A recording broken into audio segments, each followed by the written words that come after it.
一啲工程嘅老闆啦，或者成日要安排一啲嘅 task 俾你嘅同事，咁佢哋都會有一個問題啦，唔係好識用 Apps 啊，年紀比較大啊，撳掣好難啊咁樣。咁我哋而家咧就做咗一個咧比較貼地啲嘅一啲嘅功能俾大家嘅，係由個 system 去發送一個 WhatsApp 通知翻你嘅同事，一方面 remind 佢哋，第二方面有個 task 俾佢哋要做，而佢做完嗰陣時咧，回覆翻 start 或者 done，upload 翻啲相入去咧。咁你嘅 system 咧就會實時咧收得到成個嘅效果，咁可以咧做埋個 before after 嘅 shot send 翻出嚟俾你嘅 customer。咁我哋而家要介紹一個發任務嘅功能啦，咁我哋撳開發咗嘅一個 CRM 嘅 apps 啦，咁可以咧 create 一個任務，會有個新嘅功能啦，就係你可以揀翻 SMS、WhatsApp、Email、Apps，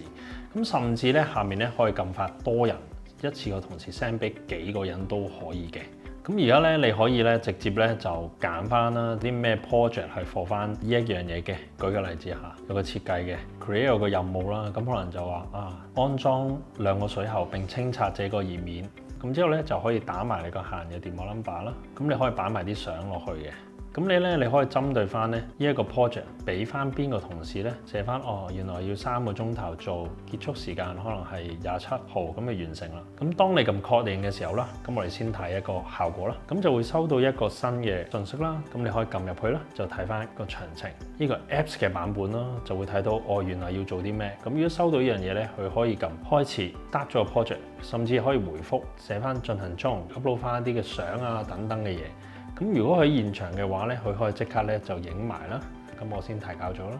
咁就會有翻個 record 啦。咁咧負責嘅同事咧就睇翻進行中嘅效果啦。同時間咧都會收到另一條嘅信息啦，有個任務嘅 ID 啦，安裝2條水喉並清拆呢個部分。咁係咩嚟嘅？咁回覆啦。如果做咗嘅話咧，喺個 WhatsApp 度影相都得㗎。咁甚至擺翻落去啦。咁喺個任務裡面咧，可以睇翻所做嘅嘢啦、內容啦、記錄啦。啱啱喺 WhatsApp 上面 send 翻落去個同事度，同事個 record 咧都會睇到幾多點啦，幾時完成嘅。咁咧仲有一個好好嘅功能，如果我哋喺度咧寫翻 done，